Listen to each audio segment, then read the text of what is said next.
Hello, welcome back to the reading of the poem of Man God, written by Marie Valtorta, Volume 3, Chapter 401, Simon of Jonah, Struggle and Spiritual Victory. 25th March 1946, In nomine Domini. And I am resuming at long last to write about you, O sweet gospel, following my master holily along the roads of Palestine. I resume you after fulfilling all my tasks in obedience to the orders. It would be better to say, you resume me. I do not know whether anyone ponders on the mute but so instructive lesson that the Lord gives through his silence, brought about by 3 different reasons. First, pity for the weakness of his sick mouthpiece, who at times is almost dying. Second, silence, as a punishment for those who do not conform properly to his gift. Third, the lesson that it gives me, and of which I wish to speak, of our duty to always obey, even if obedience may seem inferior to the work we have to interrupt in order to obey. For it is not easy to be a mouthpiece. One lives in continuous vigilance and obedience. And Jesus, who is the master of the world, does not take the liberty of allowing his instrument to disobey an order, when disobedience is exacted by a person authorized to do so. During the past days, I had to obey the orders given to me by Father Migliorini. They were bureaucratic matters and thus rather boring. But Jesus never interfered because I had to obey. And my obedience was to be precise and complete, as Azariah said yesterday, explaining Holy Mass. But now, as I have done everything, I can contemplate you, my Lord, while you descend the steep path toward the fertile valley, leaving behind the castle of Bether, still bright in the dying day. Up there on the flowery hill, leaving there the love of the women disciples, of the little ones, of the humble people, descending towards the roads that take to Jerusalem, towards the world, towards the lower part. And it is darker there, not only because it is a valley, and thus sunshine and light are no longer there, but above all because down there in the world there are snares, bitter hatred, so much evil waiting for you, my Lord. Jesus is ahead of them all, a white, silent figure, walking stately, also while descending uncomfortable, abrupt paths, taken to shorten the journey.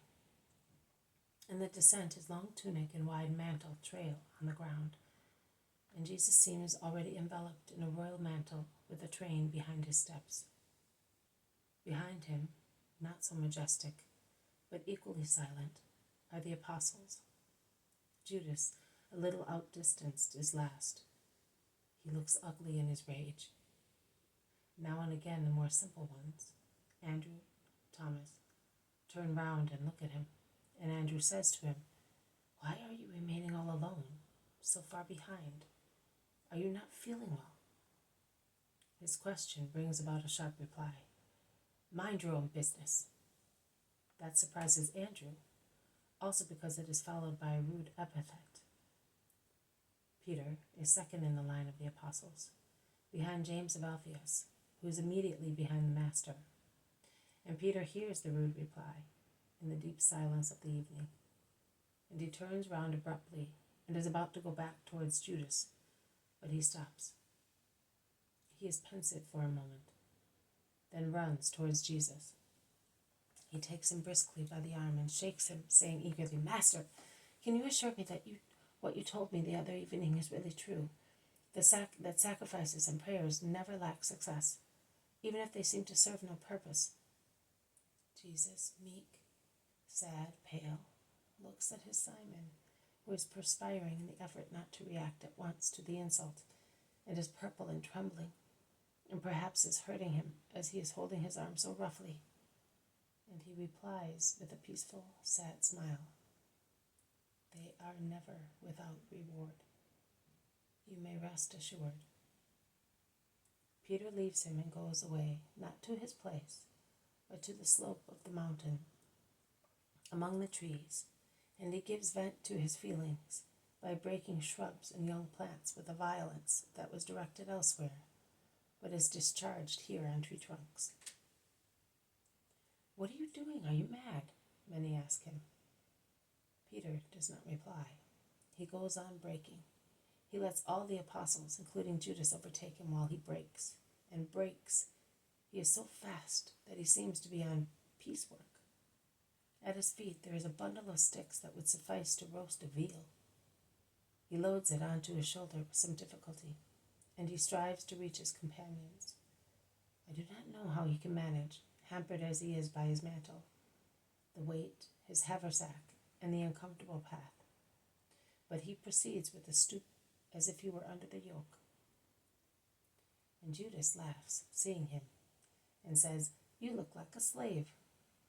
Peter looks up with difficulty from under the yoke and is about to say something, but he remains silent. He grinds his teeth and goes on.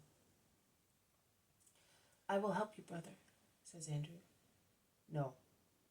"But that wood is too much for a lamb," remarks James of Zebedee. Peter does not reply.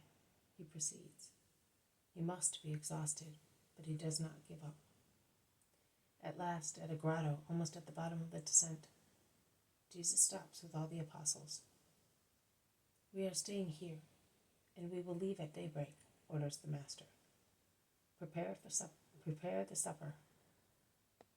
Peter then throws his load on the ground and sits on it, without explaining to anybody the reason for his great effort. Well, there is plenty of firewood about.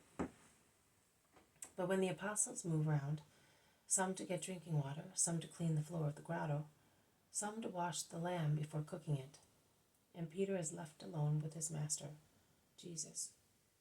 Jesus, standing up, lays his hand on Simon's gray-haired head and caresses that honest head. Peter then clasps that hand and kisses it. He holds it against his cheek, kisses it again and caresses it. A drop falls on the white hand, a drop which is not perspiration of the coarse, honest apostle, but a silent tear of love and suffering, a victory after the struggle. And Jesus bends and kisses him, saying, "Thank you, Simon." Peter is certainly not a handsome man, but when he throws back his head to look at his Jesus, who has kissed him and thanked him, because he only has understood, veneration and joy do make him handsome. And the vision ends on this transformation. This has been a reading from the poem of the Man God, written by Maria Valtorta, Volume 3, Chapter 401, Simon of Jonah, Struggle and Spiritual Victory. Thank you for listening. I will see you tomorrow. May God bless you, and may peace be with you.